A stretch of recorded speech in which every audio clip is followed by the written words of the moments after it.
Bonjour à tous, auditeurs de The Trick Play, et bienvenue dans un nouvel épisode du podcast. Aujourd'hui, nous nous retrouvons pour le résumé des quarts de finale des College Football Playoffs. Quarts de finale durant lesquels nous avons assisté à 4 bowls du Nouvel An, comme vous le savez. Sur ces quarts de finale, 4 bowls du Nouvel An servent de quarts de finale. Et lors des demi-finales de la semaine prochaine, les 2 restants serviront de demi-finale. En l'occurrence, ça sera l'Orange Bowl et le Cotton Bowl. Je suis accompagné aujourd'hui de Geoffrey. Salut Geoffrey. Salut Augustin, salut tout le monde. Maxence. Salut tout le monde, salut Augustin, salut Rob, salut Geoffrey. Et enfin de Robin. Maxence t'a spoilé, salut Robin. Salut tout le monde, comment ça va? Ça va mieux que toi. Déjà, mais on le sent à ta voix un petit peu hésitante, où déjà tu nous fais l'honneur et le plaisir d'être là pour analyser le Rose Bowl. Il nous fallait un Ducks. Il fallait un Ducks. Contrairement à Oregon, je me suis montré dans les grands moments aujourd'hui. Mais au moins, il y avait Luke Littler et le championnat du monde de fléchettes pour reprendre un petit peu du poil de la bête. Ouais, franchement, ça fait plaisir de voir des belles choses en début d'année qui remettent un peu du baume au cœur. Let's go, Bunting Mantle. Il a allumé Luke Littler. C'était one-sided. Un petit peu comme un certain match dont on parlera. Mais... Ah ouais, Maxence, ça commence déjà. Bref. La connexion Internet coupe. Je suis désolé, les gars, la connexion Internet, elle coupe, c'est dur. Bref. Bonne année à tout le monde. C'est vrai, bonne année à tout le monde. Bah oui, c'est vrai que c'est le premier épisode depuis l'année 2024. Donc, bonne année à tout le monde. Une année qui, d'un point de vue collège football, commence très très bien et qui sera encore riche de péripéties. Qu'il s'agisse du terrain ou de ce qui se passe en dehors. Ça parle notamment peut-être de changer le format des playoffs à 12, notamment pour changer cette règle de seeding, mais c'est peu probable quand on connaît les modalités de vote pour changer toutes ces règles-là. Bref, il y aura plein de choses dont on pourra parler d'ici ces prochains mois, mais aujourd'hui, nous nous concentrons sur les 4 quarts de finale, à commencer par le premier de ces matchs, puisque nous allons procéder chronologiquement. Le Fiesta Bowl entre Penn State et Boise State, les deux équipes qui n'ont jamais perdu en fait un Fiesta Bowl. Penn State était sur une série de 7 victoires contre 0 défaites. Et Boise State, on se souvient tous, Ryan et Guillaume avaient commenté ce match-là sur YouTube. Je vous invite donc à aller voir si vous ne l'avez pas vu. Le Fiesta Bowl 2008, si je ne me trompe pas, avec Ian Johnson. Le match qui finit... Enfin bref, je préfère pas vous spoiler, ça fait partie des all-time classiques du college football. Mais cette fois-ci, Penn State et Boise State s'affrontaient pour une place en demi-finale. Penn State venait de remporter son premier tour face à SMU très facilement à la maison. Et Boise State, en sa qualité de champion de Mountain West et de troisième meilleur champion de conférence, disputait son premier match. Et je vends la mèche tout de suite, c'est Penn State qui s'est imposé sur le score de 31-14. Par où commencer ? Peut-être parlons un petit peu du match avant de parler de Boise State et notamment du fait que ces Broncos avaient tout à fait leur place dans ces playoffs. Un match qui a commencé sur les chapeaux de roue pour Penn State. Le match a commencé très rapidement avec les Broncos qui ont eu la balle pour commencer, qui ont raté un field goal sur leur premier drive.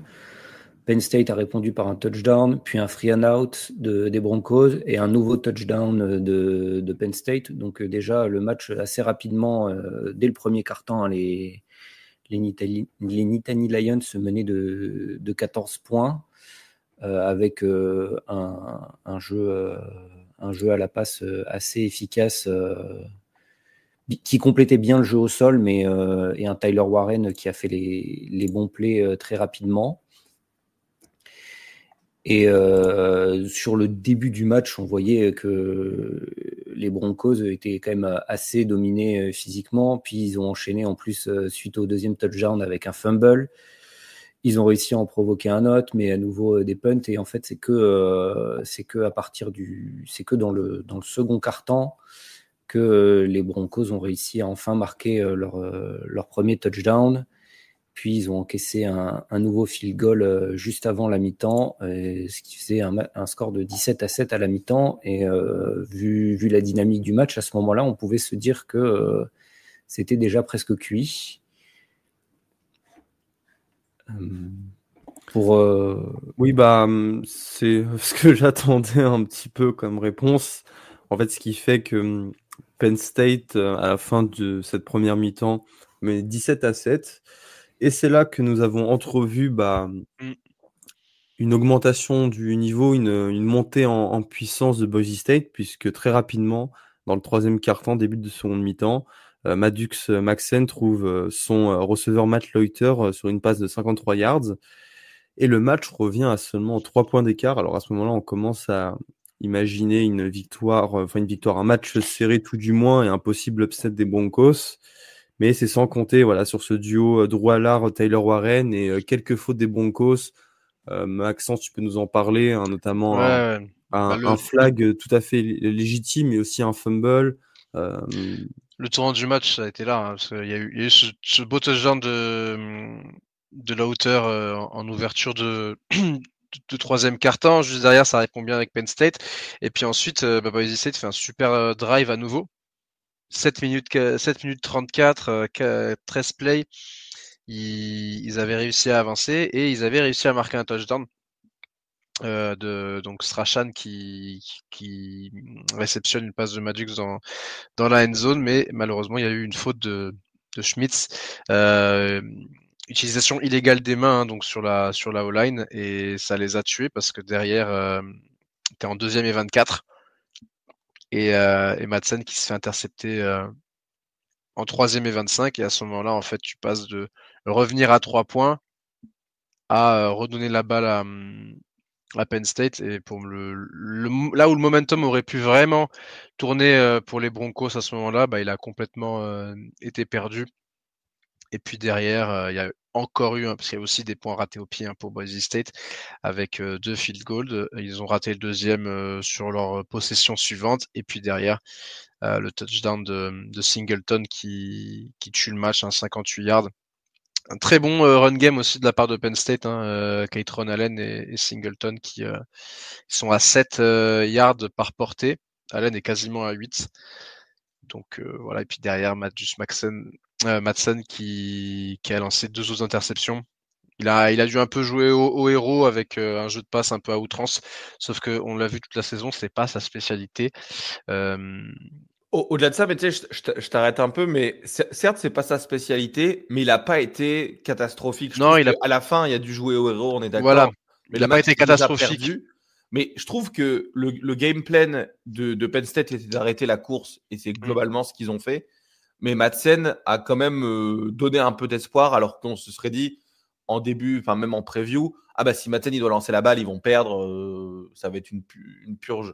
Et je trouve que Madsen, il a fait des bonnes passes.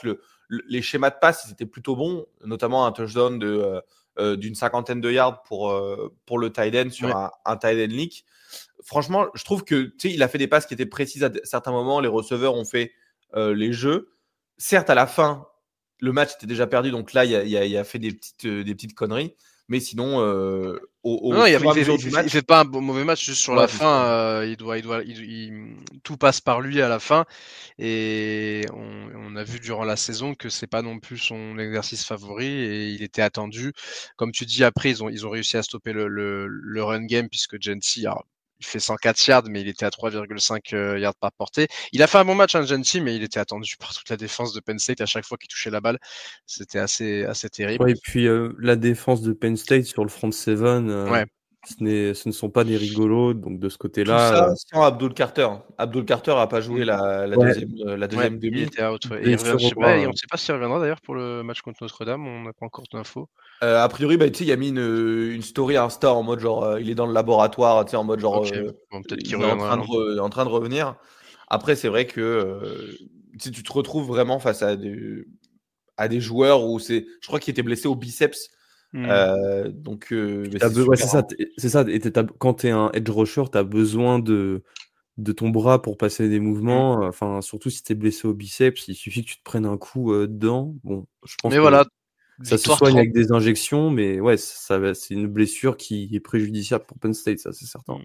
Voilà, victoire 31-14. Le score est lourd, mais honnêtement, il reflète pas L'écart aurait pu être plus court. C'est juste que Boise State n'a pas réussi à autant scorer qu'ils auraient dû, là où Penn State, par contre, a été clinique, je trouve, et ils marquent quasiment à chaque fois qu'ils vont en red zone sur ce match-là. Tyler Warren a fait passer un enfer au backfield de Boise State. En même temps, il y avait une différence de physique qui était terrible. Et puis, Drew Allard a fait un bon match sans forcer. Surtout la première mi-temps, je trouve. La première mi-temps de Drew Allard était bonne, la deuxième un peu moins, mais voilà, Penn State qui passe en demi-finale et qui. Penn State qui mérite sa Oui, victoire. oui, ils ont bien joué, franchement. Et puis, si je peux me permettre, les gars, et vous le savez qu'ici, surtout avec vous trois, nous vouons un culte à Ashton Genty et à cette équipe des Broncos. Il fait pas un mauvais match, hein. J'ai vu des gens dire c'est une fraude, j'ai vu quand il joue contre une D-line power 4, mais franchement il fait un bon match. Juste le gars, il avait vraiment les Penn State étaient en 9 box, enfin 9 mecs dans la box quasiment grande partie du match, hein. Mais bref, ce que je voulais dire, c'est que ça n'enlève rien à la saison exceptionnelle de Boise State qui termine avec seulement 2 défaites et un joueur qui restera dans les annales de ce sport. Ce qui est intéressant, c'est qu'il y a tout un débat depuis maintenant des semaines colporté par les VRP de la SEC, Paul Finebaum, tout ça, qui veulent nous faire croire que des équipes ne méritent pas d'y être.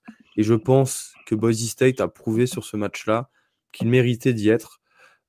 Certes, il y avait 14-0 très rapidement, mais ils ont réussi à revenir dans le match. Ils perdent de 17 points. Alors 17 points pour si vous suivez que la NFL, ça peut vous paraître beaucoup, mais dans un sport comme le college football où il y a beaucoup plus de différence de talent entre les tops équipes et les équipes moins fortes comme Boise State, même si Boise State reste la meilleure équipe de tous les temps du groupe of 5, bah, ça reste une performance qui est très très honorable.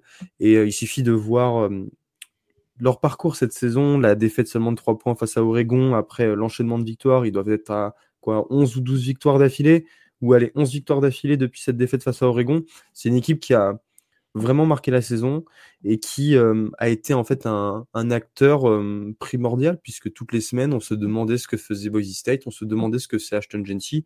En parlant de ces derniers, il échoue à quelques yards du record de Barry Sanders. Il a 26 yards de Sanders. 26 yards je crois qu'il a 26, quelque chose comme ça, de Sanders. Ça aurait pu passer sur ce match-là, mais bon, franchement, il avait un mec de Penn State quasiment tout le temps. Dès qu'il avait la balle, il faisait à peine un yard. Il était déjà au contact avec un défenseur de Penn State. Il avançait quand même. Donc. Et il arrivait à te prendre 3 yards à chaque fois. Bon, des fois, il prenait la sauce aussi, hein, mais voilà. C'est dommage peut-être de pas avoir pu utiliser peut-être de temps en temps Dubar qui a pas été qui a un peu pâti, on va dire, de l'excellente saison de Genty parce qu'il avait fait une très bonne saison l'année dernière. Dubar, c'était pas mal en deuxième option et là on l'a quasiment pas vu cette saison. Tu sais, tu sors Genty, tu mets Dubar, du coup la défense de Penn State peut-être met un peu moins de mecs devant, mais bon. Après, ça aurait pas été game changer non plus, tu vois. C'est comme ça.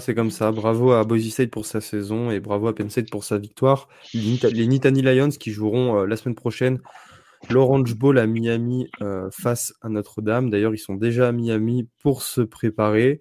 Voilà, rien d'autre à dire sur cette rencontre. Non. Je voudrais dire un truc sur les médias parce que oui, on dit les chantres de la SEC. Déjà, dans le college football, pratiquement tous les médias ont un intérêt à défendre une conférence ou certaines équipes, etc. Puisque il y a des contrats de certaines chaînes télé avec certaines conférences. Donc la Fox a intérêt à défendre la Big Ten. ESPN et ABC ont intérêt à défendre la SEC. NBC a intérêt à défendre Notre-Dame. Il y a très très peu de médias qui ne sont pas biaisés, quelle que soit la source que vous essayez d'avoir. Du coup, attends, je reprends. Je vais couper au montage. Je reprends sur ce que je dis sur le pitchball. Nous passons désormais à un nouveau match qui a été certainement le plus intéressant depuis le début de ces playoffs et on le dit, je le dis sans hésitation. C'était le Peach Bowl à Atlanta entre Texas et Arizona State, match qui s'est terminé en 2 prolongations, en double overtime, avec une victoire de Texas 39-31. Dans un match en début de partie que l'on, pas que l'on espérait, mais on va dire qu'on pensait que ça allait se finir en fait en branlée, quoi, parce que Texas menait déjà 14-3, 17-3 en fin de première mi-temps, mais c'était sans compter sur le retour des Sun Devils et de Cam Skatebo pour aller arracher ces prolongations. Par où commencer? Parce que je vous avoue que cette deuxième mi-temps a été mais tout simplement exceptionnelle. Alors sur ce troisième quart-temps, Arizona State sonne la charge avec un safety. Évidemment, donc 2 points, ça fait 17-5. Qui aurait bien pu se transformer en touchdown et ça aurait eu un vrai impact sur le cours du match. Je ne sais pas si vous vous rappelez du jeu, mais le running back de Texas, il se fait contacter, il perd la balle dans la end zone. Et c'est Ewers qui tombe dessus. Et c'est Ewers qui miraculeusement récupère la balle en plein dans les airs alors qu'il y a 5 mecs de Arizona State qui sont là. Et tu sais, prendre 2 points, ils auraient pu très bien en prendre 7. Ces 5 points à la fin du match, ça aurait pu faire une énorme différence. Surtout qu'on voit que ça allait en overtime, etc. Mais je pense que même mentalement, bon, le safety, c'est bien, mais le touchdown, c'est encore mieux pour le momentum. Et c'est vrai que c'est un peu... Je pense que c'est le moment définitif définissant de la suite du match, c'est ce safety. Et comme tu dis, Gus, c'est ça qui déclenche le reste de la remontada et du super match qu'on a eu. Surtout que juste avant le safety, il y a une goal line stand de Texas sur leurs 2 yards. Et c'est pour ça que Texas se retrouve dans cette position sur le safety. Et là, ce qui aurait pu complètement tuer Arizona State, ça les a remis. Et après, le show Skatebo, tout simplement, sur le dernier carton, c'était exceptionnel. Franchement, moi j'avais peur quand tu vois le début de match, c'est là, ah putain, ça va encore être un carnage et tout. Et en fait, c'est un peu la trend de tous ces matchs-là, c'est que l'équipe qui a attendu 1 mois se réveille plutôt en seconde mi-temps. Et ça a été vraiment flagrant pour Arizona State sur ce match-là. Ils se sont vraiment réveillés en deuxième mi-temps. Parce que Texas inscrit un touchdown au début du 4e quart-temps pour porter le score à 24-8. Et c'est là que la magie opère. Avec d'abord cette passe de Cam Skatebo, le running back, pour Malik McClain de 42 yards. Avec la tentative à 2 points qui passe aussi après pour revenir à 24-16. Je passe directement au touchdown de Cam Skatebo et justement à sa conversion à 2 points pour porter le score à 24-24 à 5 minutes de la fin du match. Avec une réception de 62 yards qui ouvre ce drive, qui était vraiment... Bien sûr, mais ça, on vous donnera les stats de Cam Skatebo après pour vous rendre compte un petit peu de la performance. Il a fait un enchaînement, passe de touchdown et derrière interception de Javan Robinson. Et puis juste derrière le premier play du drive, c'est une passe sur le côté là pour Skatebo qui élimine son défenseur et là à ce moment-là on savait tous, on sentait tous que c'était le comeback était en train d'être réalisé, quoi. Oui, mais à 24-24, les arbitres ont décidé de faire le show. Alors je sais qu'ici vous adorez les arbitres, notamment toi Robin. Est-ce que Robin, tu peux un petit peu t'arrêter sur ces décisions arbitrales où nous nous sommes dit c'est pas possible, ils veulent pas voir Arizona State gagner. On a tous développé cette théorie du complot.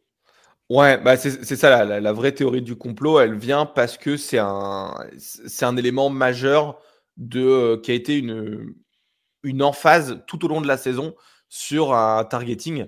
Et tout au long de la saison, on a eu des débats sur est-ce que c'est targeting, est-ce que c'est pas targeting, etc. Donc il y a plein de choses sur le targeting. Cette règle-là, elle a été discutée depuis des années et toute la saison, on a eu des exemples de ça. Donc on est dans le quatrième, dans le quatrième quart. Je vérifie, il reste 1 minute 3.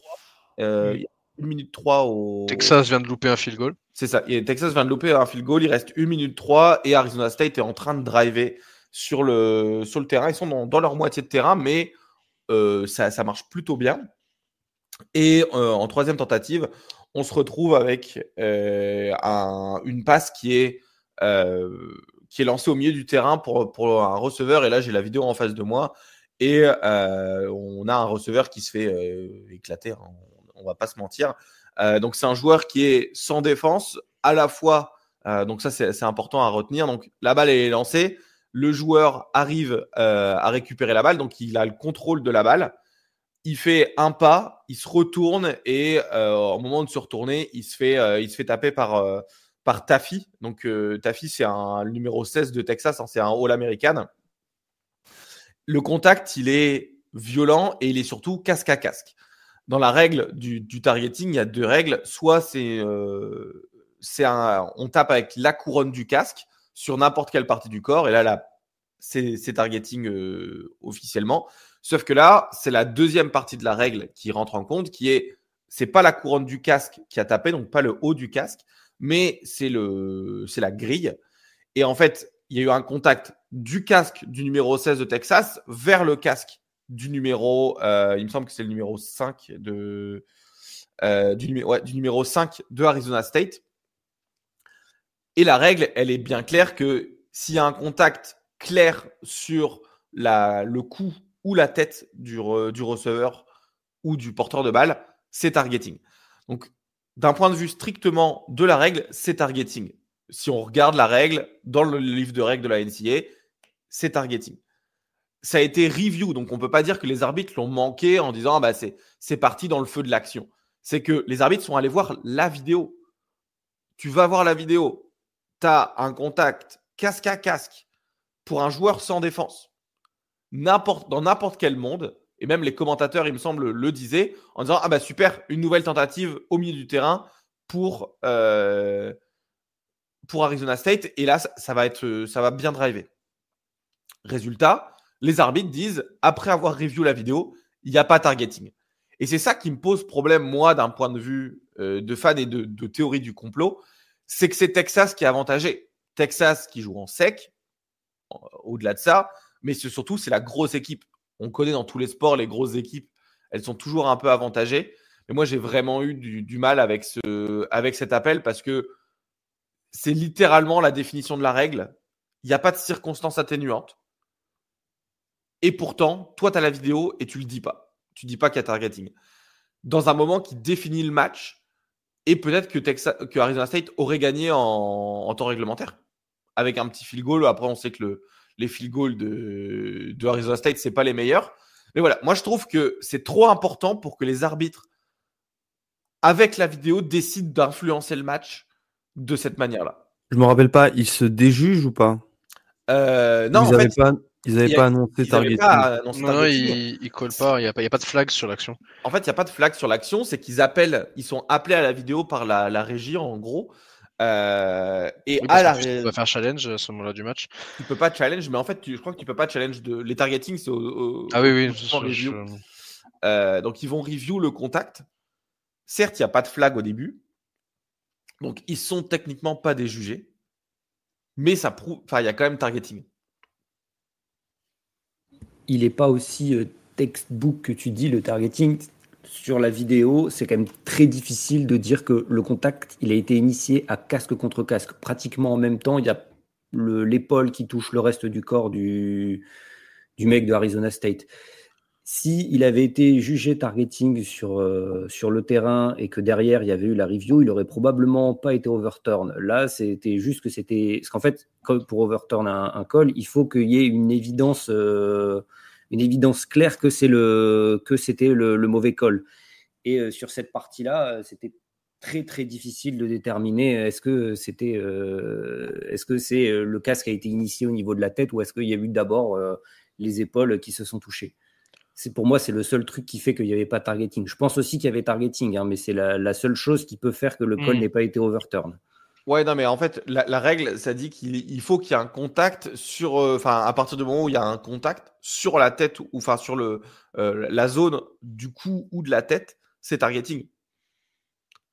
Est-ce que ça se différence du rugby où quand on juge un plaquage haut, le fait Ouais, tête que ou dos. l'épaule touche d'abord l'épaule, Non. puis après rentre dans la tête, même avec énormément d'intensité, bah, est une circonstance et n'est pas un contact directement à la tête et donc ne donne pas un carton rouge. Est-ce qu'au football américain, c'est pareil?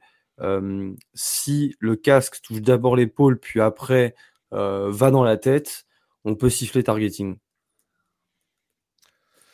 Non, mais là, je suis en train de regarder la règle. Mais c'est juste une question comme ça, hein, par curiosité. Est-ce qu'il y a une différence dans l'appréciation du targeting et du plaquage haut au rugby, épaule Bah, directement dans la tête?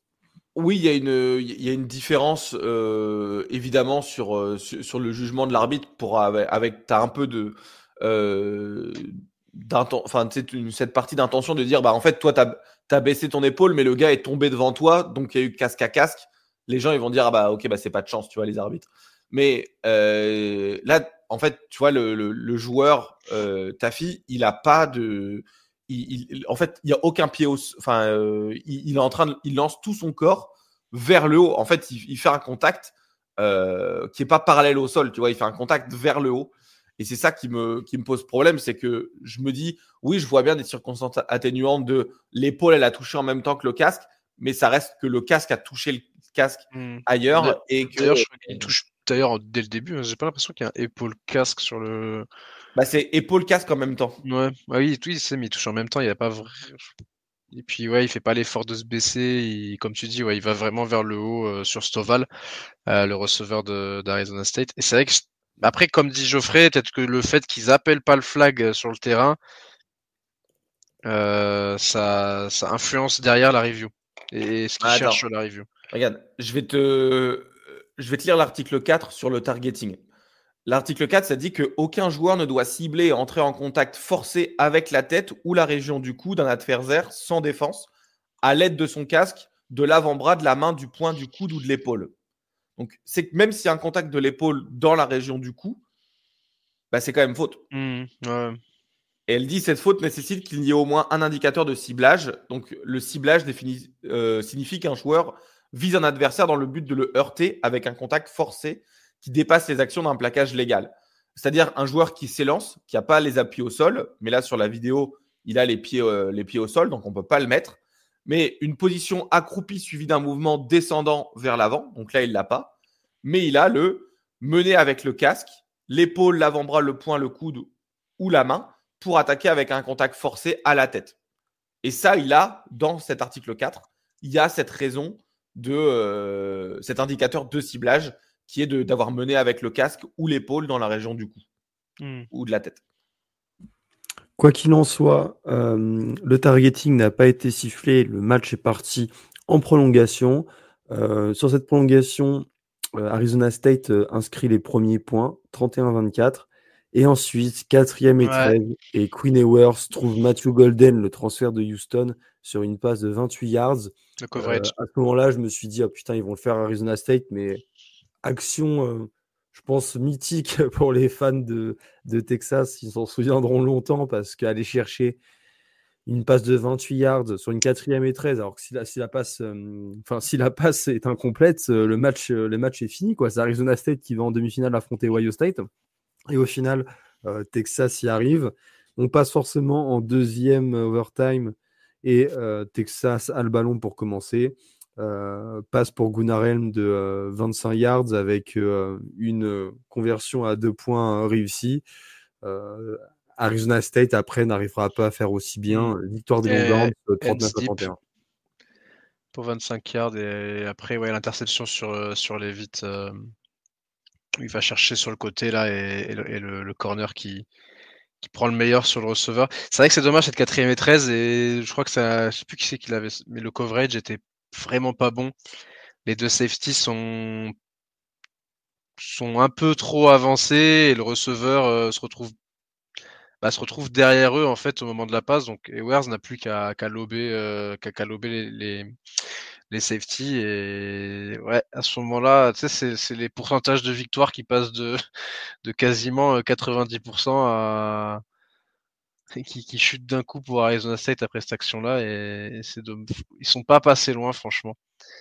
Au-delà en plus de ce targeting non sifflé, ils sont vraiment pas passés loin à ce moment-là de faire un exploit et de légitimer plus que jamais, même s'ils ont fait un super match qui légitime leur place déjà, mais s'ils avaient gagné, ça aurait été un très gros statement face à Texas. Mais c'est dommage, vraiment quelle occasion manquée pour les Sun Devils. Au-delà de ça, tu vois, je pense que l'overtime, il se fait aussi. J'ai pas l'impression qu'on a parlé, peut-être que pendant que je recherchais la règle du targeting, justement. Mais tu sais, le field goal manqué à 2 secondes de la fin, il tape à 2 secondes de la fin par Brent Auburn, le kicker. Il rate deux, il rate vraiment deux en très peu de temps. En très peu de temps. Et ça, tu te dis que, alors que normalement, c'est un des meilleurs kickers du college football actuellement. Et ce gars-là qui manque des field goals, donc un field goal, il le manque de.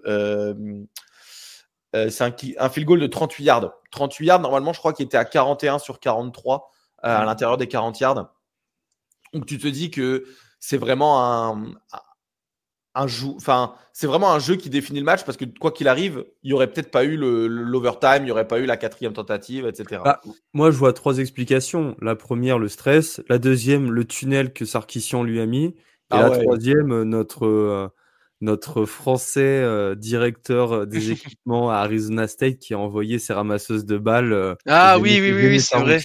C'est la guerre psychologique au maximum. Là, tu les vois, elles attendent bien qu'il finisse son geste pour avancer et le couper en mode pardon, excusez-nous.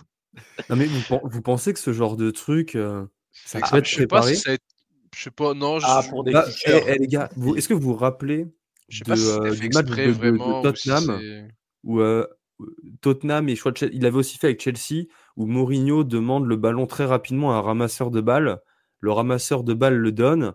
Et dans les deux cas, c'était Son et Trent Alexander-Arnold qui avaient marqué justement grâce à ce travail du ramasseur de balles. Est-ce que là, c'est pas un petit peu la version du college football de ces actions-là en première ligue?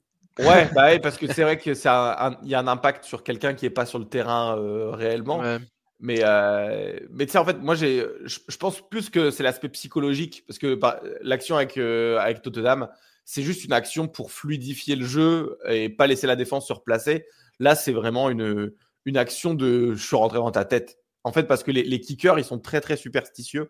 Et avoir ça plus le tunnel de Sarkisian qui lui a mis. C'est un poste où tu as un truc à faire, donc tu as tout le temps la même. Puis tu as toute la pression de ton état, enfin de ta ville en général. Tu as tout le temps la même. Je cherche le mot. Routine. La même routine, tu vois. Donc je pense que ça a dû jouer aussi un petit peu. Et puis la pression, tu es dans. Voilà, c'est. L'année dernière, ils se sont fait sortir sur la fin contre Washington. Là, tu te retrouves à nouveau sous les spotlights dans un match à Arizona. Enfin, non, c'était pas Arizona le match, c'était à Atlanta. Non, ouais, donc il y a eu de la pression et il y a eu aussi un field goal raté de la part du kicker d'Arizona State en première mi-temps. Donc il y a eu quelques. Ouais, mais après les kickers d'Arizona State, c'était pas le meilleur de. Oui. Et Auburn, par contre, c'est vrai que c'était pas prévu qu'il rate autant en fin de match. Après, Auburn, à plus de 40 yards, il était à genre 60% sur la saison. Hein, donc, mais là, tous ces field goals étaient en dessous.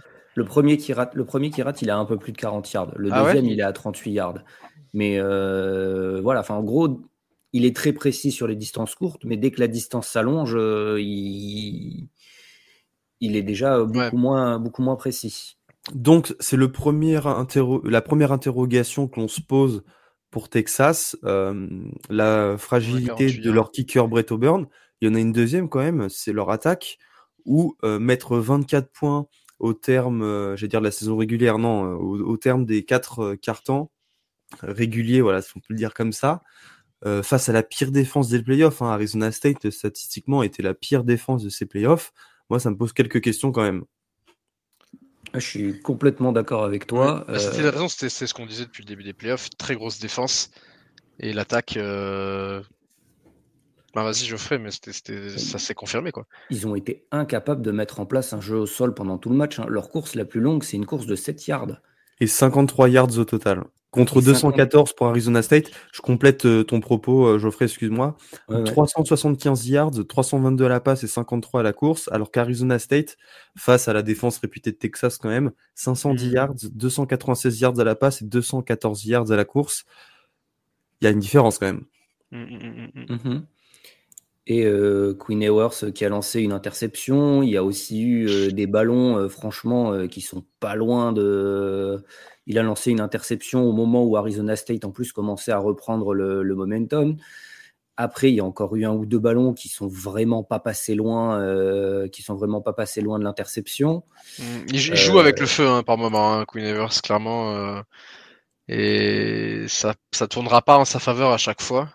Il a été excellent en prolongation, mais par prolongation, contre, sur la fin du match, ça a été très très compliqué. Il a eu je sais pas ce qui s'est passé parce qu'il fait une très mauvaise seconde mi-temps, mais par contre en prolongation, il a réussi à se ressaisir.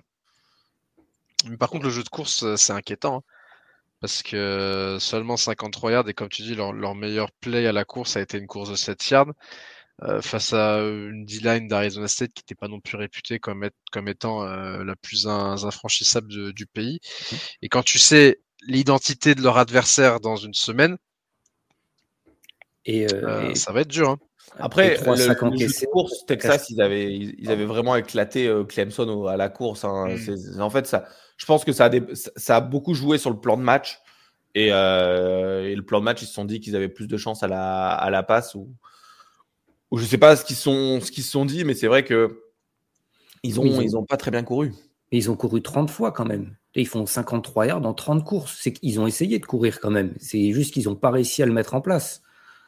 C'est pas une. Ils ont couru autant qu'ils ont lancé, 30 et 30. Donc c'est pas une volonté de Texas. Ils n'ont pas couru 15 fois et ils ont dit tant pis, on passe tout dans les airs. Ils ont essayé de courir et ils n'ont pas réussi. Ouais, j'avoue. Passons à Arizona State. Alors, on va pas parler de la saison magnifique des Sun Devils. On aura le temps d'en parler à l'intersaison avec Kenny Dillingham et évidemment le fait que Arizona State aussi méritait sa place en quart de finale. C'est le match historique de Cam Skatebo. Et là, on pourrait s'amuser d'ailleurs à faire une vidéo du genre les 10 meilleures performances dans les college football playoffs depuis 2014. Mais là, sa performance, les gars, à la course, en 30 portées, 143 yards et 2 touchdowns. À la réception, 8 réceptions pour 99 yards. Bon, pas de touchdown en revanche. Une passe, un touchdown de 42 yards. Tu as cette conversion à 2 points aussi qui passe. Il a sorti un match all-time pour Arizona State et pour les collèges football playoff. En plus, tout cela quasiment en deuxième mi-temps. La passe est clutch au possible parce que ça leur permet de revenir. La conversion à 2 points. Enfin, il a sorti la plus belle performance de ses playoffs pour l'instant. Est-ce que Jeremiah Smith, tu le mets pas devant? En vrai. J'allais dire, il y a un autre bonhomme, mais Skatebo, c'est dans tous les secteurs du jeu. Non, mais moi, Skatebo, je trouve qu'il est exceptionnel. C'est vrai que moi, j'apprécie fortement Arizona State par rapport à Kenny Dillingham, l'ancien coach d'Oregon. On n'en a pas parlé aussi, mais il y a une quatrième, il y a un fake punt aussi qui passe dans leur 15. Dans leur 15, il a vraiment envoyé tout le playbook, Dillingham.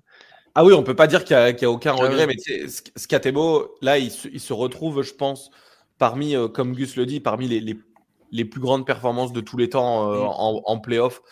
À la fois parce que son équipe, il l'a porté à son dos, et je sais pas si vous avez vu le nombre de fois où il a vomi sur le bord du terrain, où il a dû aller prendre 3-4 jeux de pause parce qu'en fait, il était épuisé. Je trouve que c'était vraiment impressionnant à voir au final. Il y a de l'image à la fin là quand il est vraiment accroupi. Il n'en peut plus, quoi. Mais il a tout donné, il a vraiment tout donné et il fait ça dans la plus belle des scènes, c'est les playoffs. Mais surtout qu'il fait une saison incroyable. Il avait dit non mais là moi je suis un des meilleurs running backs du college football. J'aimerais être dans la discussion et je pense qu'il aurait mérité d'être parmi les finalistes. Même moi, je pense finit pas 5e ou 6e. Si, 5e. Premier non finaliste. Mais tu sais, notamment par exemple Cam Ward, moi tu vois, j'aurais enlevé Cam Ward des 4 pour aller mettre Skatebo ou Bryson Daly, notamment par exemple. C'est vrai que Daly finit 10, je crois, 10 ou 9. Mais ouais, Skatebo, c'était quelle saison? De manière générale, Daly n'est pas un running back, hein, mais je trouve qu'on a d'excellents, on a vraiment eu des très bonnes saisons chez les running backs. Hein.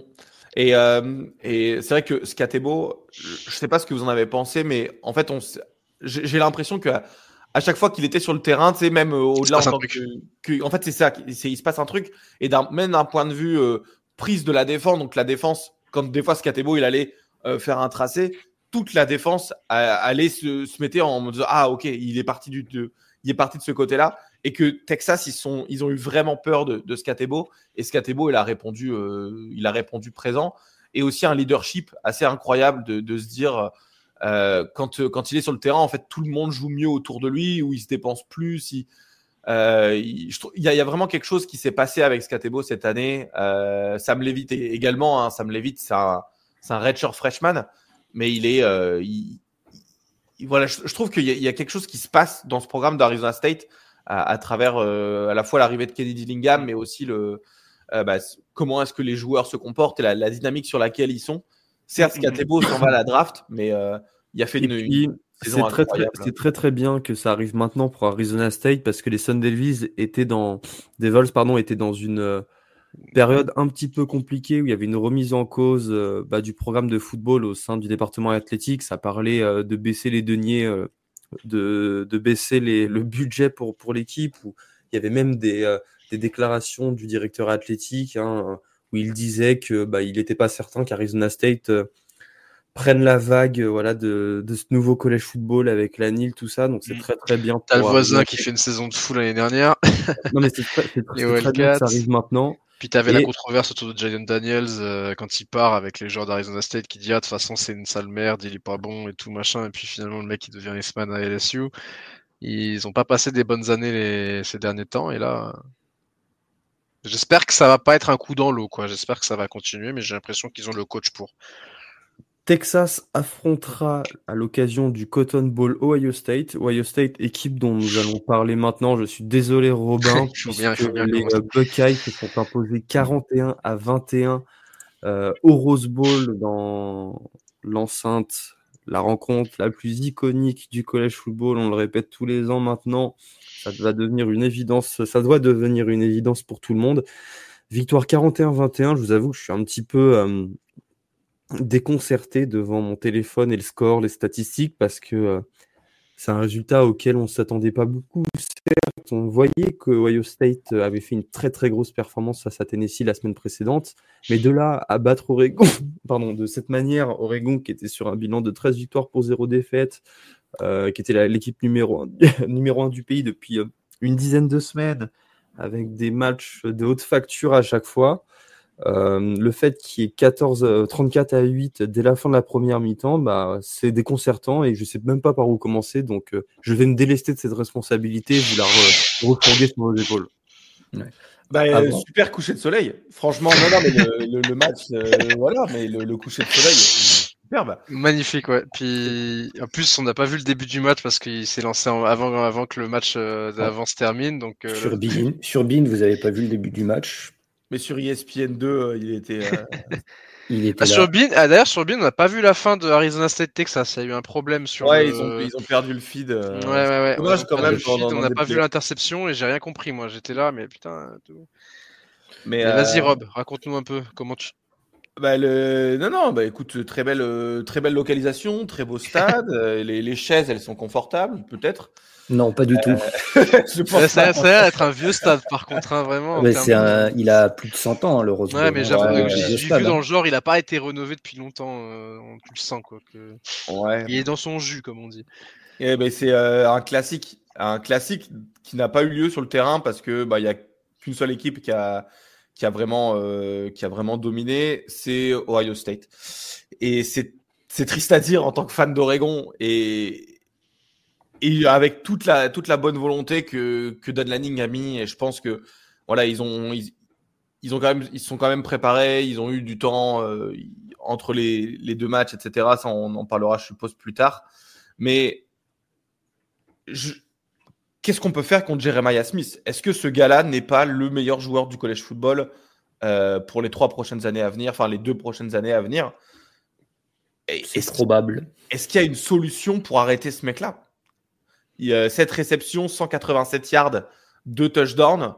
Je ne pense pas que quelqu'un est... Enfin, ouais, c'est dur à faire mieux cette semaine que Cam Skatebo, mais...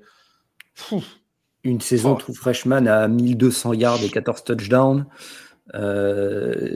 À Ohio State, alors qu'il y a des receveurs, ils recrutent des receveurs 4 et 5 étoiles, plusieurs par an. En true freshman, il arrive, il s'impose. Et c'est une évidence que c'est le meilleur joueur d'Ohio State sur le terrain. Outre les performances de Jeremiah Smith, moi j'aimerais quand même parler de ce qu'a fait la défense d'Ohio State à Oregon, notamment en première mi-temps. 8 sacs, 13 plaquages pour perte, un yardage à la course négatif, donc moins 23 yards en 28 courses, donc ça compte les sacs que Dylan Gabriel a encaissé, mais Jordan James, il a 14 yards à la course en 7 courses. Enfin, c'est une masterclass défensive de Jim Knowles et de tout l'effectif, et ils ont complètement annihilé l'attaque d'Oregon en première mi-temps. Et le nombre de drives d'Oregon qui ont commencé en négatif après le premier play. Mais tu vois, Jim Knowles est le meilleur coordinateur défensif du pays et ils ont des très très bons joueurs avec beaucoup d'expérience, notamment. Il y avait une petite stat, c'était je crois qu'il n'y a que Caleb Downs qui a qu'un an dans cette équipe-là. Sinon, tous les joueurs de la défense titulaire, ils ont plus de 3 à 4 ans de jeu de Ohio State derrière eux. Et en fait, tu te dis, ces gars-là, c'est à la fois les meilleurs joueurs sur le terrain quand ils sont présents, et c'est aussi, ils sont coachés d'une manière mais tellement impressionnante. Donc, Ohio State mettait un 3-3-5, enfin une défense en 3-3-5 avec ou alors un 4-2, un 4-2-5. Mais ils avaient 3 safeties qui tournaient autour dans le backfield défensif, ce qui fait qu'il n'y avait aucune possibilité de tenter un deep shot et d'aller chercher un gros gain, ce qui avait bien aidé Oregon lors du premier match. Ils avaient eu deux grosses passes lors de la semaine 6 ou 7, il me semble. Donc, ils avaient je pense qu'ils ont appris de leurs erreurs. Et Jim Knowles, il s'est dit, on va plus prendre de deep shot. On va laisser Gabriel tout compléter en bas. Mais en fait, il y avait tellement de pression parce que les defensive ends de Ohio State étaient tellement forts comparés à la ligne offensive qu'ils arrivaient à saquer ou à mettre de la pression sur Gabriel alors qu'ils étaient à 3 contre 5 sur la ligne. Ils étaient 3 rushers, 5 O-line, et pourtant, ils arrivaient quand même à passer. Et donc, tu te dis qu'à la fois le talent des joueurs assez énorme, plus le talent la coordination de Jim Knowles, c'est imbattable, c'est injouable. Et on le voit, le seul moyen où Oregon a pu avancer, c'est quand Gabriel sortait de la poche, arrivait à faire durer un peu plus de temps de jeu pour que les receveurs se séparent en forme de scramble drill, comme on appelle ça. C'est quand les receveurs, en fait, ils n'ont plus leur tracé, ils doivent trouver juste un moyen de se libérer. Et ben, c'est les seuls gros gains que Gabriel a fait, à part le touchdown pour Trayshawn Holden. Sinon, c'était catastrophique. Et à la fois, Oregon était mal préparé. Ohio State arrivait sur une dynamique incroyable d'une victoire énorme contre Tennessee en playoff, à domicile. Ils arrivent dans un rythme et ils sont... À domicile. Oui, non. En plus, le contexte du match de Ohio State-Tennessee était particulier et ils ont éteint la moitié du stade. Oui, ils arrivent en forme, ils arrivent en rythme, ils arrivent en forme. Leur duo de running back a bien marché en plus sur ce match-là. Est-ce que tu sais, en termes de running back, moi je pense que le jeu à la passe était tellement impressionnant que Oregon a dû se dire non mais on doit mettre 6-7 joueurs dans le backfield défensif pour aller essayer d'arrêter la passe. Et donc là, ils ont pu courir facilement. En fait, tu voyais qu'il y avait personne ne défendait la course parce qu'ils étaient trop occupés à défendre la passe. Et c'est ça qui s'est passé. Ouais. C'est ça qui s'est passé. Ouais. C'est que... Tu les tues à la passe au début, et puis derrière, en fait, on a Anderson et Judkins à la course. Donc, ok, vous allez mettre plein de mecs derrière, on va vous perforer avec les 2 mecs qu'on a. Ah, c'est ça. Puis un big play, 66 yards, il me semble. Là, il a tué. Alors, lui, il a vraiment mis Oregon encore plus sous l'eau. Hein. Ouais. C'était. Mais terrible. Et puis Jeremiah Smith, ce mec pourrait déjà jouer en NFL quand tu vois le physique qu'il a. Il serait un premier tour, mais il est quoi? Il est 6 pieds 4. Il fait 1m90. Il va prendre quelques centimètres encore, peut-être, tu vois. Il fait plus de 100 kilos déjà. Ouais. Mais de toute façon, il a le physique. Quand tu le vois, vous avez vu ses mains ou pas? Oui, il a des mains immenses. Des mecs qui étaient sur la sideline, ils ont dit la dernière fois qu'ils ont eu un true freshman qui leur a fait cette impression, c'est quand ils ont vu Adrian Peterson à Oklahoma dans sa saison true freshman où il a déjà tout pété. Ouais. C'est pour vous dire le niveau de l'athlète que c'est. Ouais, mais en fait, au fond, je pense que ce match, il était plié. On parlera, je ne sais pas si on aura le temps après de parler du format des playoffs, mais je pense que le fait d'avoir un rematch contre Ohio State, le rematch, forcément, ça donne du gaz à toute l'équipe de Ohio State pour se dire qu'ils vont prendre leur revanche. Oregon, qui n'a pas joué pendant 25 jours, t'ouvres le match en étant mené de... en 10 minutes. Attends, je vais regarder exactement. Mais 14-0 à peu près. Il me semble qu'en 10 minutes, tu as 14-0. Il marque 1 minute, 3 jeux, 75 yards. Il y a 7-0 déjà. 1 minute 50, donc on est à 2 minutes 50 dans le match. Il y a déjà eu un punt. Ça n'a aucun sens. En fait, le premier carton, il n'est pas fini à 17-0. Tu vois, Et avec deux free and out de Oregon et un turnover on downs. C'était juste au début du second carton, le turnover on downs. Ouais, c'est ça. Mais en fait, donc tu te retrouves avec vraiment une différence de momentum énorme. Et je pense que on en parlera certainement après, mais c'est OK contre des équipes un peu moins fortes, par exemple Penn State, Texas. C'est OK de revenir, enfin de perdre un peu en début de mi-temps, parce que après tu te dis qu'en deuxième mi-temps tu vas réussir à remonter ce déficit. Mais quand c'est Ohio State et que tu commences déjà à 17-0 dans le premier quart, c'est trop dur de remonter. Et en fait, tu perds parce que ton game plan il part à la poubelle. Et donc tu te retrouves à te dire qu'est-ce que je peux faire pour essayer de sauver et de gagner un yard, parce que premier drive 9 yards, deuxième drive 2 yards, troisième drive 26 yards. Le premier first down de Oregon, il arrive à 7 minutes dans le premier quart. Ohio State a déjà marqué 2 touchdowns. Et Ohio State a déjà marqué 2 touchdowns facilement. Jeremiah Smith et Egbuka. Enfin, Jeremiah Smith, le premier touchdown, il est pas touché du tout.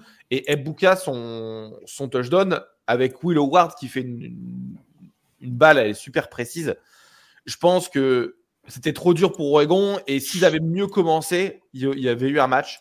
Mais là, il y a eu absolument commencé catastrophique, un début de match catastrophique. Ohio State, c'est une des meilleures équipes du college football, si ce n'est la meilleure équipe. C'était le meilleur effectif. Oui, c'est le meilleur effectif, mais également c'est la meilleure dynamique du college football. Certes, ils ont perdu contre Oregon et contre Michigan, mais contre Michigan. Dynamique, ils perdent contre Michigan il y a 2 matchs. Ils font pas la finale de Big Ten. Mais ça paraît loin maintenant, tu vois. C'était il y a un mois. Ça paraît loin. Une dynamique, tu peux la changer en une semaine. Tu vois, pour un match. Mais bon. Et c'est un game plan stupide contre Michigan. Ce match contre Michigan, c'était. Non, mais contre Michigan, ils se sont tirés une balle dans le pied en voulant jouer à qui a la plus grosse avec Michigan et en faisant des inside runs. C'est ce que je veux dire. Oui, ils perdent. Oui. Je pense qu'après la défaite face à Michigan, ils n'étaient pas aussi certains de leur force qu'ils ne l'étaient après celle face à la victoire face à Tennessee ou Oregon. Donc. Mais là maintenant, ils savent comment ils doivent jouer. Mais c'est les favoris. Maintenant, ce sont les favoris. Chip Kelly s'est réveillé un matin, il a fait putain, c'est vrai, j'ai Jeremiah Smith en receveur, faut peut-être que je lance celui-là.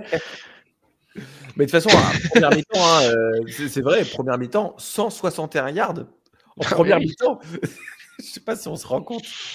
En fait, quand le match a commencé, je me suis dit on va avoir une performance pareille que Jackson Smith et Njigba au Rose Bowl. Et bah, tu sais quoi, Rob? Je pense que c'est parce qu'il y a eu cette performance de Jackson Smith et Njigba que j'arrive pas à me dire que Jeremiah Smith a fait une performance de ouf, alors que sa performance, elle est Elle est dingue. incroyable. Et il y a Devonta Smith aussi sur la finale nationale en 2000, fin de la saison 2020, donc tout début 2021, où il met 300 yards et 3 touchdowns en une mi-temps. Enfin, il y a eu des performances de receveurs absolument dingues quand même ces dernières années. Ouais, C'est vrai. Tu sais, si on parle un peu de momentum là sur Ohio State, je trouve que Chip Kelly et Jim Knowles, ils ont vraiment fait quelque chose d'incroyable, de remobiliser l'équipe avec Ryan Day évidemment, mais de remobiliser l'équipe après la défaite contre Michigan justement, où plein de fans d'Ohio State appelaient déjà la tête de Ryan Day, et maintenant plus personne, je pense que plus personne ne se dit que Ryan Day il doit partir. Tu vois. Il a sauvé sa tête. Il a sauvé sa tête de loin. Il a sauvé sa tête et puis bon, la défense, on savait. De toute façon, on savait que la défense, n'allait pas changer et l'attaque s'est enfin réveillée. Et quand Ohio State joue comme ça, il y a très peu d'équipes qui peuvent les regarder dans les yeux. Ah ben Et personne. puis, t'as Personne, la montée en puissance de Will Howard aussi. Qui est, ouais, quel match il a fait. Ouais, franchement, oui, c'est clair. C'est clair que Will Howard, les 2 matchs qu'il vient de faire, ils sont très bons. Hein. Ouais, non mais moi c'est vrai que ce match-là, en fait, j'ai perdu totalement espoir je l'ai dit, je regardais avec mon père il y a 14-0 dans le premier quart, j'ai dit à mon père non mais tu peux aller te coucher. C'est fini. Et je pense que Ohio State l'a très bien compris, ils ont dit il y avait aucune énergie sur la sideline de Oregon au premier quart, tu vois, ils ont pris 2 touchdowns, il n'y avait plus aucune énergie. Plus personne n'était en train d'être hypé pour un catch ni rien. Et ça, je pense que moi pour avoir été sur des sidelines de football depuis les 10-15 dernières années, si t'as pas d'énergie, t'as pas de momentum, long, après c'est long, le match est long. Ah mais tu sais que moi par exemple, je vais prendre un exemple de cette année. Cette année, on jouait contre une équipe, donc pour ceux qui savent pas, je coachais au Québec. On jouait contre une équipe qui était objectivement la plus forte de la ligue. Et on s'est pris 40, on a pris 41-0 à la mi-temps, je crois. Et en fait, la deuxième mi-temps, moi, dans mon play calling, qu'est-ce que tu veux que je fasse? Je vais faire que courir pour passer le temps. Et en fait, au début, on drive un tout petit peu. Et ça m'a fait penser à ce match-là. C'est que ils sont arrivés, ils ont mis 2 touchdowns en 3 minutes. Nous, on a fait 2 punts. Forcément, tu te dis, ok, le reste du match, plus personne, tous les joueurs, ils se disent, on va se faire péter la gueule. Ouais. Et tout ce que les joueurs se sont dit tout au long du match, et moi, tout ce que je me suis dit, c'est qu'est-ce que je fais faire pour pas me prendre une déculottée énorme.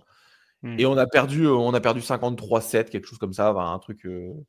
Et en fait, je me suis dit, la physionomie du match, c'est la même. Et je sais à quel point c'est dur d'être sur une sideline où tu te retrouves à perdre dans le premier quart et tu sais que tu as perdu le match. Parce que tu n'as pas de momentum. Toute l'équipe d'en face, elle te regarde, elle pourrait te cracher dessus. Ça serait la même chose.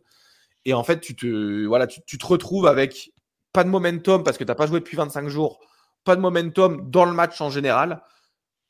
Un écart de talent qui n'est pas énorme, mais un écart de talent quand même. Voilà, c'est plus Jeremiah Smith, plus Will Howard, plus Anderson, plus Jim Knowles, même Jack Sawyer, il a fait le match de sa vie aussi. Enfin voilà, globalement, moi, ce qui m'a surtout marqué, je sais que Geoffrey en a parlé, mais c'est cette D-line, quoi. 8 sacs, un jeu à la course d'Oregon. C'était, mais... Et puis là, justement, je me souviens des premiers épisodes de la saison où vous parliez de la ligne offensive d'Oregon. En fait, je crois qu'elle a pas... je sais pas comment ça s'est passé en fin de saison ou en milieu de saison pour cette O-line, mais il faut croire qu'en fait, elle n'a pas atteint le niveau escompté et vos doutes en début de saison, là, se sont révélés sur ce match-là. En fait, c'est ça, c'est qu'en début de saison, Oregon prend, il me semble, 3 ou 4 sacs et ensuite, ils n'encaissent pas de sacs jusqu'à la fin de la saison. Et donc, ils sont parmi les finalistes pour être pour le Joe Moore Award. Et donc, qui est la meilleure ligne offensive du pays. Qui sont, en fait, Oregon est dans les 3 d'ailleurs depuis bientôt 5 ans. Et qui gagnent jamais. Il y a toujours quelqu'un qui gagne à part eux. Et donc, moi, je m'étais dit, OK, les problèmes sont réglés. Par exemple, la première rencontre entre Oregon et Ohio State, Gabriel n'avait pas été saqué du tout. Et là, tu vois que le game plan, il a fonctionné parce que tous les sacs, ils ont réussi à mettre une pression énorme. Et en plus, ils ont réussi à avoir des coverage sacs aussi où Gabriel, il avait juste pas de solution pour lancer la balle. Et tu pouvais absolument rien faire. Enfin bref, tout ça pour dire que Ohio State est sur la meilleure dynamique et que Oregon n'a pas du tout existé dans ce match-là. Peu importe les espoirs qu'il y a eu après avoir mis un touchdown en fin de première mi-temps, tu te dis que bon, c'était. T'as pas eu de stop en défense, t'as pas eu de turnover qui aurait pu te permettre de remettre un peu d'essence dans le moteur. Parce qu'après, Ohio State a géré sur la fin de match. Ils ont fait un peu plus de couru, ils ont beaucoup moins visé Jerry Amos Smith qui en fait fait quasiment la totalité de ses stats sur la première mi-temps. Ohio State, 2 matchs aussi, mine de rien, où ils peuvent se permettre de se relâcher en fin de match. Ouais. Ça joue aussi en termes de fraîcheur, parce que Tennessee, c'était le même scénario également, où ils ont pris le large, et puis derrière, ils ont joué plus tranquillement. Donc Ohio State arrive, et l'équipe qui arrive avec la plus grosse forme de ces playoffs, avec Notre-Dame. Oui, ouais, je suis d'accord avec toi. Ouais. Dont nous allons parler maintenant. Transition toute trouvée. Je vais te passer maintenant la présentation du match. Alors comme ça, tu me gardes dans un rôle de consultant, Maxence. Vas-y, parle-nous un peu de Notre-Dame. Qu'on a vu avec Kevin d'ailleurs. Je fais la transition pour toi. Meilleure dynamique du pays, Ohio State, peut-être comme Notre-Dame. Parfait. Ouais, écoute, non, ça a été un match Notre-Dame-Georgia. Là, t'es censé faire la présentation. Pardon, putain. Par contre, t'as tué le transition. et après, nous lancer Geoffrey et Robin et moi sur le match. Effectivement, parce on se retrouvait au Sugar Bowl pour un match qui avait été décalé à cause des événements du Nouvel An à la Nouvelle-Orléans. Donc Georgia qui affrontait Notre-Dame, le vainqueur de la SEC, face à l'équipe indépendante du Fighting Irish. On avait suivi le match en direct sur Triplé Podcast avec Kevin racontez-nous un petit peu ce qui s'est passé pendant ce match-là avec, j'avoue, 3 minutes de bonheur pour les Fighting Irish ou 3 minutes en enfer pour les Bulldogs, c'est selon. Alors oui, bon exercice de présentateur, Maxence. Mais tu as oublié de dire que Notre-Dame a remporté le match sur le score de 20-13. Oui, 23-10, mais... 23-10 ou 20-13 Oui, 23-10. Attends, la 11, je ne me rappelle même plus. Bref. Tu as raison de parler de ce moment-là parce que le premier quart-temps a été 100 points. Match ultra défensif, les deux équipes sont rendues coup pour coup. Notre-Dame a évité un touchdown et un field goal grâce à un fumble qui a été recouvert par l'un de nos joueurs. Et c'est là où on arrive, alors qu'il y a 3-3 à la fin du deuxième quart-temps, donc fin de la première mi-temps. Et qu'est-ce qui se passe ? Notre-Dame récupère encore une fois, après avoir marqué un field goal de 44 yards, il me semble, ce qui est d'ailleurs une performance pour Notre-Dame, tant ça a été compliqué cette saison à ce niveau-là, où en fait Gunnar Stockton est saqué par R.J. Aubin dans ses propres 25 yards, et un de nos joueurs récupère le ballon. Tout de suite, sur le jeu suivant, alors qu'il reste 33 secondes à jouer, Bo Collins reçoit une passe de Riley Leonard directement, ce qui porte le score à 13-3. Fin de cette première mi-temps. Et là, sur le kick-off de Georgia, touchdown de Jayden Harrison, un transfert de Marshall pour 98 yards. Et en fait, en l'espace d'une trentaine de secondes, le score est passé de 3-3 à 20-3. Notre-Dame a donc marqué 17 points sur 7 minutes.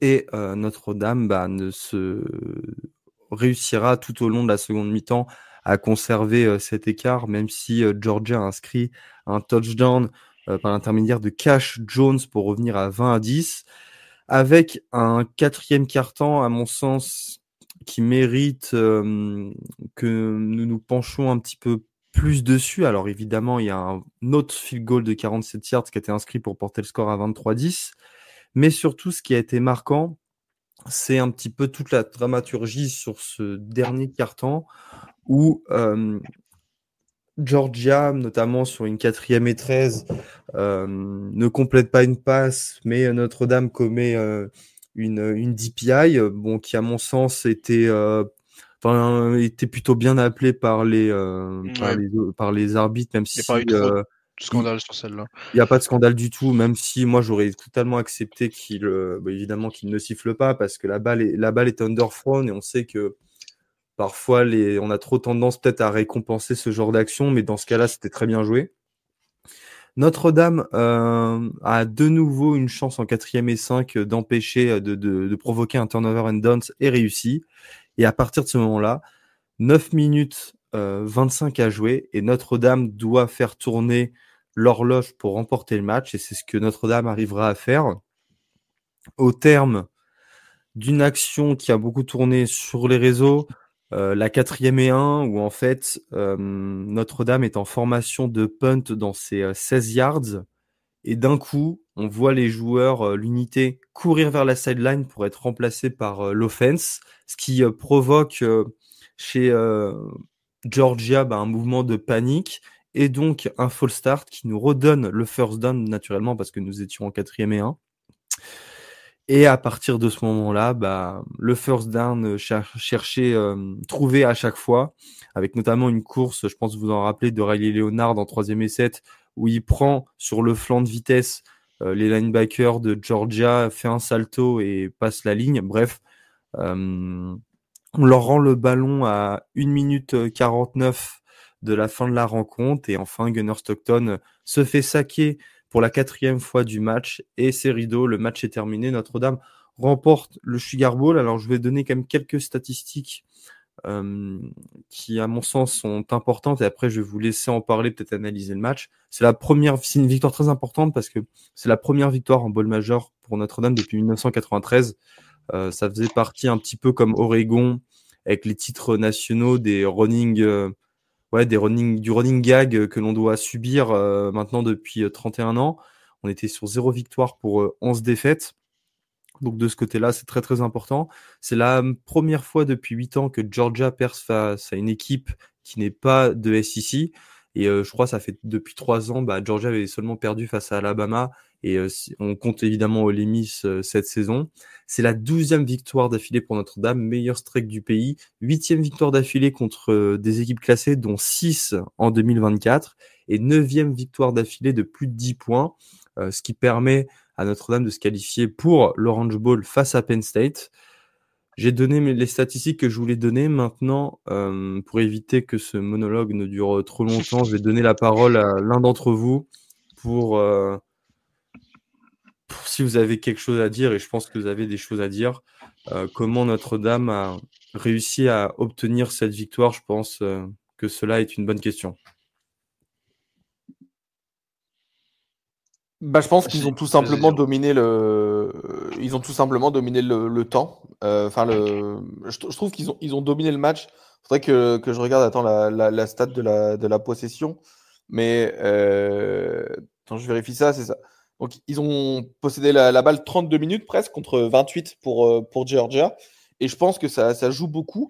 Et on parle souvent de momentum, à la fois la domination du temps, comme tu disais, avec des jeux intelligents, notamment avec le fake punt / 4e tentative. D'ailleurs, il y a un false start de fou d'un joueur de Notre-Dame en bas de l'écran du receveur de Et Notre-Dame. ça a tellement déstabiliser Georgia et les arbitres Ah oui. qu'ils sont concentrés en fait sur la ligne défensive, ce qui fait que le false start n'a pas été vu. Mais d'ailleurs, Kirby Smart a dit que l'arbitre en chef, enfin la personne en chef sur la sec des règles, lui avait dit que c'était pas possible de faire ça, de sortir toute l'équipe.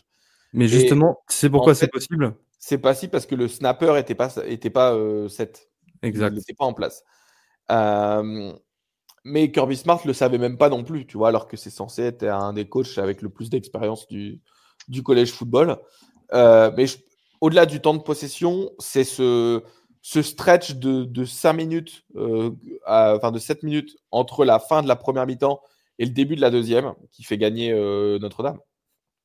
Parce que vous êtes dominé en yards, etc. Enfin, globalement, la domination, elle serait pour Georgia, mais vous avez marqué quand il fallait marquer. Fallait être clutch et un peu comme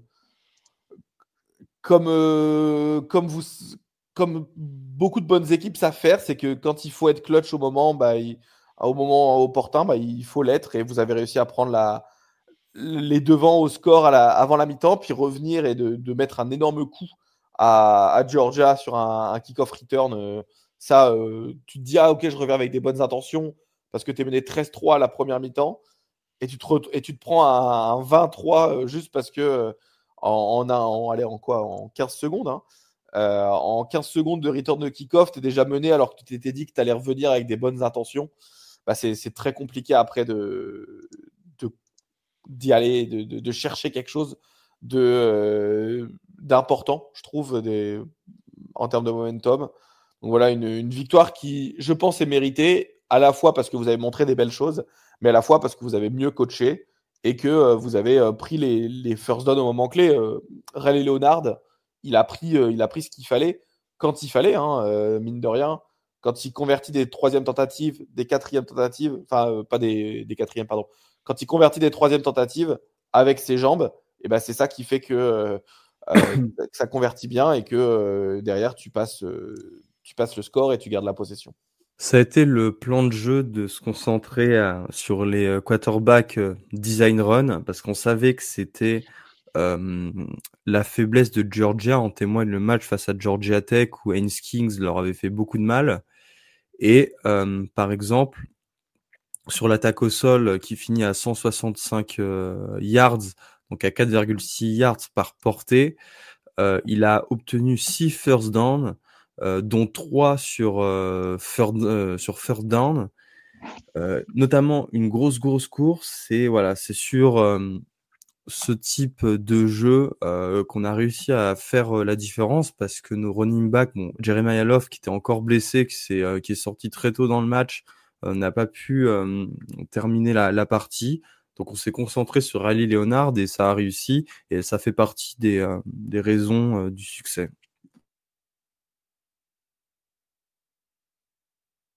Ouais, on a vu hein, franchement ce que j'avais dit sur le live, Leonard à chaque fois qu'il prenait la balle, il arrivait à avancer à la course.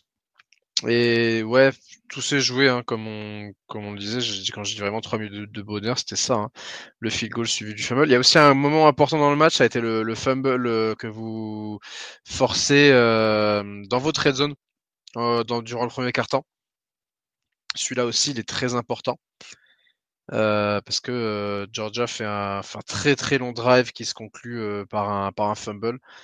Et puis après, vous avez su fermer la boutique en fin de match. Et donc, très belle performance de la part de Notre-Dame. Mais je trouve surtout que, au-delà justement en attaque, c'est les design runs qui ont fait la différence. Les deux autres facteurs déterminants de cette victoire, tout simplement, c'est la domination sur les lignes, alors qu'on ne s'y attendait pas du tout, étant donné la différence de gabarit entre celle de Georgia et celle de Notre-Dame, et les blessures à Notre-Dame. Je le répète depuis maintenant une semaine, mais Notre-Dame a beaucoup de joueurs de ligne défensifs blessés, beaucoup trop. Hein. On est presque à 3 titulaires et enfin 4 joueurs qui jouent beaucoup. C'est beaucoup pour un programme comme Notre-Dame qui n'a pas la profondeur d'un programme comme celui de Georgia à ce niveau-là.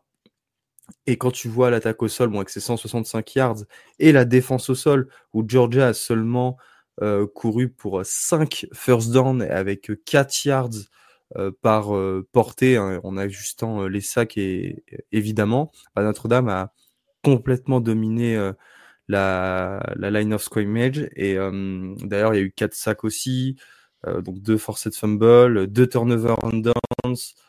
Tout ça, ça a été le fruit du travail réalisé par la ligne défensive. Et ce qui est d'autant plus impressionnant que tu avais moins de physique. Donc, on est allé chercher cette pression avec beaucoup de mobilité et de vitesse, avec notamment les linebackers qui blitzaient beaucoup, hein, évidemment, pour amener de la pression alors qu'il en manquait un petit peu à l'intérieur. Et de ce côté-là, c'est au final ce qui est le plus impressionnant. Et évidemment, les special teams avec 3 field goals depuis 40 yards réussis, un touchdown sur retour de kick-off et la quatrième qui nous permet de garder la balle pour clore le match. Ce sont, à mon sens, les 3 facteurs qui ont fait qu'on l'a gagné. Les special teams, la domination sur les lignes et le plan de jeu en attaque qui était de faire courir Riley Leonard. C'est une victoire qui nous permet d'aller en demi-finale du college football face à Penn State pour le compte de l'Orange Bowl. Ce sera un match peut-être pas très impressionnant, un match qui sera très défensif, mais de toute façon, il fallait s'y attendre avec une équipe comme Notre-Dame quand elle joue face à des grosses défenses, même si c'est la deuxième attaque du pays en termes de points marqués par match, avec plus de 37. Ça sera un match très serré face à Penn State, mais c'est vrai que cette victoire face à Georgia, surtout dans ce contexte, avec des années de disette, avec l'attentat qu'il y a eu la veille, ça a rendu cette victoire très, sur le plan émotif, très importante, peut-être trop.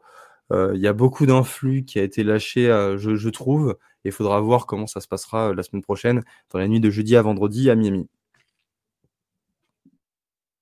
Ouais, ça va pas être le match le plus enthousiasmant en attaque, je pense. mais ce sera intéressant à suivre. Mine de rien, on a un carré final assez surprenant, dans le sens où je m'attendais pas forcément à voir Notre-Dame et Penn State jouer une demi-finale nationale. Tu m'aurais dit ça en début de saison, j'aurais pas pensé, mais... Quand James Franklin gagne 2 matchs de playoff, tu sais très bien que le playoff, ils sont trop grands. Quoi. Après, il avait le parcours le plus simple, hein, on va dire. On est bien d'accord, mais tu sais, donc ça veut dire qu'il y a un problème dans les playoffs. Mais ça, on n'y reviendra pas. Pour moi, 12, c'est beaucoup trop. Mais bon, voilà, après, tu as le parcours, tu gagnes tes matchs, t'es en demi-finale. Bon, y a rien à dire, hein, il les a cherchés sur le terrain. 12, c'est trop, mais il y a un problème aussi sur le 12, c'est trop, ça tout le monde est d'accord pour le dire, mais il y a aussi un problème sur le seeding.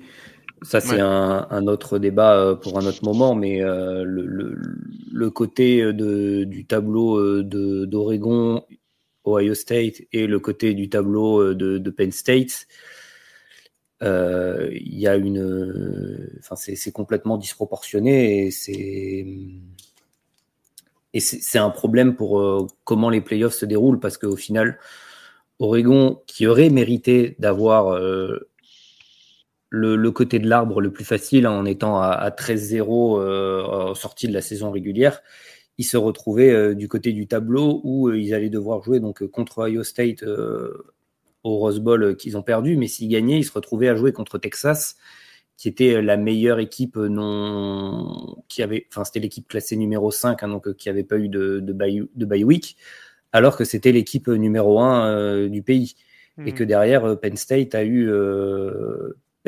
joué contre Boise State, qui était, c'est un débat, mais qui était probablement l'équipe la plus faible, en tout cas en termes d'effectifs, sur le présent dans ces playoffs. C'est sûr que la question du seeding des vainqueurs de conférence, c'est ça qui casse tout, en fait, parce que si on prend les 12 meilleurs points barres, ou tout simplement les champions de conférence n'ont pas d'autobid et c'est selon leur classement qui vont au premier tour ou de les quarts-finales, Oregon aurait dû jouer le vainqueur du match entre le 6. Ils auraient quand même dû jouer le vainqueur entre Ohio State et Tennessee, parce que c'était le 6 contre 7.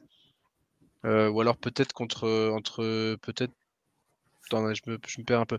Non, ils auraient peut-être plutôt joué le vainqueur du match, peut-être Indiana Boise State, peut-être. Ouais, non, ils auraient joué de ce vainqueur-là. un Indiana Boise State, et après derrière ils auraient dû croiser avec Penn State. En tout cas avec le tableau de Penn State, donc un parcours plus facile. Mais voilà, il y a cette question des qualifications automatiques pour les champions de conférence en quart de finale. Est-ce que tous les champions de conférence sont forcément les 4 meilleures équipes du pays? La preuve que non, même si j'adore Boise State et Boise State méritait sa place, je pense pas qu'il méritait forcément d'avoir le seed numéro 3, mais ça faisait partie des règlements et le comité n'avait pas prévu qu'une équipe Group of Five se faufilerait jusqu'à ces hauteurs-là en termes de champion de conférence. Donc il y aura sûrement des rediscussions. Moi je pense que ça va peut-être sauter, cette espèce d'autobid. J'ai l'impression qu'il va peut-être sauter. Moi, je pense pas, parce que le problème, c'est alors, que la qualification auto ne sautera pas, mais de réserver les 4 places à forcément des champions de conférence, peut-être qu'elle sautera. Oui, mais j'ai comment dire,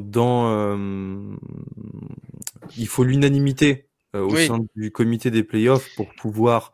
Mais que pour le format 2025. Pardon? Que pour le format 2025. Parce que oui, 2026, bien sûr, oui, parce qu'après, ils vont se faire virer, mais ils changeront pas pour cette année. Le problème, c'est que si la Big 12, enfin, si toutes les autres conférences hors Big 10 et SEC votent pour changer le seeding, bah, ça revient à accepter de se faire évincer. Donc, pour moi, il faut rien changer, il faut laisser comme ça, attendre ce qui va se passer malheureusement dans 2 ans, mais faut repousser l'échéance le plus loin possible. Bah, pour moi, j'ai vraiment un problème avec le bye week. En fait, là, on voit bien. Bon, je pense que il y a d'autres facteurs, mais une équipe qui joue pas pendant 25 jours et obligatoirement une équipe qui sort d'une victoire en playoff, c'est toujours des choses qui sont pour moi les plus les plus compliquées, parce que tu as une équipe qui a vraiment une dynamique assez forte et l'autre qui a pas de dynamique. Et je regardais j'ai fait un tout petit peu de statistiques. Les équipes qui ont joué avant ce quart de finale, en première mi-temps, c'est 953 yards en cumulé parmi toutes les équipes qui ont joué en première mi-temps, enfin qui ont joué avant. En deuxième mi-temps, 639. Et alors que ceux qui ont eu un bye week, c'est 614 yards parmi les 4 équipes qui ont eu un bye week et 828 en termes de yards. 828 yards, donc même ça avançait encore plus. Et pareil pour les points, 81 points en première mi-temps pour ceux qui ont joué avant, contre seulement 21 pour ceux qui ont joué, qui étaient en bye week.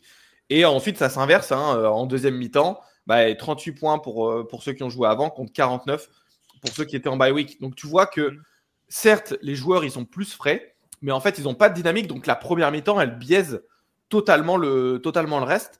Parce que tu as une équipe qui joue la première mi-temps à fond, rythme contre repos, c'est un débat qu'il y avait aussi en NFL avec les bye week pour les 2 premiers seeds. Et parfois, les débuts de match étaient compliqués parce que tu reprends sur le terrain. Moi, un exemple que je prends souvent, que j'ai souvent dans une autre scène que je suis, c'est sur League of Legends, pour ceux qui savent. Le nouveau format fait que il y a des équipes qui sont qualifiées dès la première semaine, qui jouent pas pendant 2 semaines et qui se retrouvent en quart de finale contre des équipes qui ont joué toute la semaine d'avant. Et très souvent, les premiers matchs, les mecs se font avoir parce que les autres sont préparés et tout. Et j'ai l'impression qu'en foot américain, c'est un peu ça aussi, c'est que quand tu as un plan de jeu, que tu as réussi à le mettre la semaine d'avant, tu es plus en confiance avec ce plan de jeu-là contre une équipe qui a pas eu d'occasion de tester, justement, qui est un peu sur son premier test depuis 1 mois sur le terrain, et du coup qui se fait surprendre d'entrée de jeu et qui doit réussir à revenir derrière, mais c'est trop tard quand tu es mené 14-0, 21-0, puisqu'après c'est un sport où tu cours tu t'es contre la montre et contre les possessions adverses. Donc faudra sûrement se pencher sur cette question des bails. Est-ce que 12 moi j'aurais préféré un format 8, comme ça tout le monde démarre en même temps. Oui, mais bon. Les playoffs ne réduiront pas. Ça, non, les playoffs ne réduiront pas, c'est sûr. Maintenant qu'ils sont passés à 12, ça ne peut que augmenter. Ça passera peut-être à 16 pour que tout le monde démarre au même moment, mais 16, alors là, autant faire une marche madness à 64, quoi. Non, mais moi, déjà, il n'y a eu qu'une saison, donc pour dire que les bye week, c'est un désavantage, je trouve que c'est un petit peu rapide.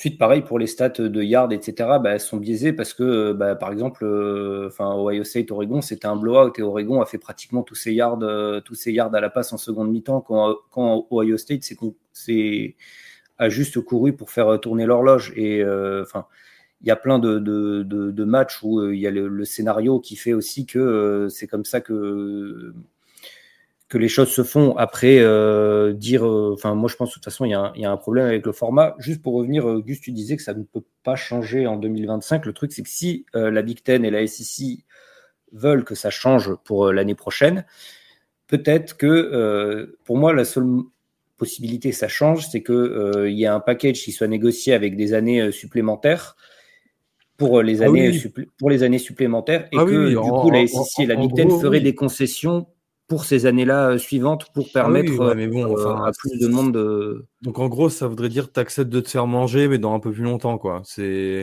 Non, mais oui, il faut voir le package après, mais bon, j'ai du mal à voir quel serait l'intérêt. C'est pas classe si c'était de retarder l'échéance. C'est vrai qu'aussi ça peut être de leur intérêt de lâcher un peu l'Est pour éviter de se faire complètement bouffer d'ici 2 ans. C'est vrai. On verra. De toute façon, après, oui, comme dit Geoffrey, on est que sur un seul échantillon et c'est dur de juger. Il faudra juger sur plusieurs années. Surtout qu'il y avait 2 équipes qui étaient données perdantes de plus de 10 points parmi les 2 qui avaient la bye week. Donc ça aussi, c'est quand même et à prendre en compte dans les stats. Et le fait qu'Ohio State se retrouve sur le chemin d'Oregon est aussi consécutif à la défaite qu'ils ont eue contre Michigan. Donc il y a ça aussi, il y a des équipes qui se font surprendre 1 ou 2 fois dans la saison alors qu'elles sont monstrueuses le reste du temps et du coup elles se retrouvent en espèce de dark horse que personne veut jouer parce que en fait quand ça compte et quand ils sont réveillés du bon pied ils sont injouables, tu vois. La défaite d'Ohio State contre Michigan a aussi bouleversé le bracket. Et c'est pas un problème, ça fait partie du jeu. Non, et ça fait partie du jeu aussi, ça fait partie du jeu aussi. Mais est-ce que on pourrait trouver une alternative où le seed numéro 1 choisit son adversaire parmi tous les qualifiés, tu vois Ou alors il y a un reseeding à la fin ou un reseeding. Mais là, le reseeding, il aurait pas le reseeding, il vous aurait fait jouer au Ohio State quand même, puisque c'est le pire seed des qualifiés. Ouais, c'est pas faux. Non, mais si t'enlèves les conférences bye, enfin le bye week pour les champions de conférence. Donc tu joues avec un vrai seeding, tu fais un reseeding après, tu vois. Ce serait la solution, le reseeding, ce serait avec ça, parce que il y a un avantage quand même pour les équipes qui jouent à domicile, donc tu veux quand même avoir le numéro 8 souvent qui va passer. Je trouve ça bien aussi d'avoir un tableau qui est fixé. Parce que, d'accord, le reseeding, c'est cool, etc. Mais et Rob, tu le sais probablement mieux que moi, mais surtout à ce niveau-là, les matchs de play-off, ils sont pas préparés en une semaine pendant le mois entier qu'ils ont eu de préparation avec les finales de conférence. Ils ont préparé toutes les possibilités qu'ils avaient sur leur arbre. Si tu ouvres tout, tu augmentes le nombre de matchs à préparer de façon... Regarde, en NFL, il y a un reseeding. Tu vois, le premier, il ne sait pas qui va choper. Oui, mais justement, le college football, c'est pas la NFL. On veut pas que déjà que le college football est en train de devenir une NFL bis. Si en plus on fait ça, c'est vraiment juste l'antichambre de la NFL et on va faire une ligue à 32 pour être une minor league de la NFL. Non, mais ce que je veux dire, c'est que eux aussi doivent préparer plusieurs possibilités. Tu vois, la meilleure équipe de NFC West, enfin de NFC, elle peut choper une autre équipe à côté et ils doivent préparer plusieurs équipes. Et en fait, tu peux préparer les échantillons sont plus courts en NFL. Parce que t'as que 7 équipes du côté de ton bracket. Ouais. Mais oui, après, je vois ce que tu veux dire aussi. En NFL, ils y arrivent à préparer un plan de jeu en une semaine. Et le college football pourrait éventuellement le faire, mais après, comme dit Geoffrey, c'est pas la même expérience chez les joueurs. C'est peut-être plus facile aussi d'avoir un plan de jeu préparé depuis plus longtemps, quoi, avec des joueurs expérimentés qui ont. C'est pas des joueurs NFL, quoi, en termes de bagage. Bref, nous terminons cet épisode sur ce débat après près d'une Ouais, de heure toute et façon, les demie. débats vont continuer, quoi qu'il arrive. Puis ça va faire l'intersaison va être rythmée par ça. Est-ce que le format change maintenant ou pas? On aura l'occasion d'en reparler. D'ici là, il nous reste quand même 3 matchs. Enfin, 3 matchs. Il reste aujourd'hui le Bahamas Bowl, Ouais. mais comme l'épisode sortira demain, donc pour vous, dimanche, on connaîtra un vainqueur en direct de Nassau. Merci à tous de nous avoir écoutés. Merci On les gars donne un d'avoir été là. MVP pour cette série. Ah, ouais, il n'y a pas besoin. C'était Scatebo ou Jeremiah Smith? Scatebo, donc c'était pas nécessaire. Jeremiah Smith ou Scatebo. Et on se donne rendez-vous peut-être pour une preview des 2 demi-finales. Et Je crois que peut-être c'est prévu, ouais. c'est prévu. Et au moins, ça, vous pouvez en être certain pour une preview de la finale et un résumé des 2 matchs de demi-finale des College Football Playoff 2024. Merci à tous de nous avoir écoutés et à la semaine prochaine. Ciao tout le monde. Salut tout le Ciao monde. tout le monde, bye bye.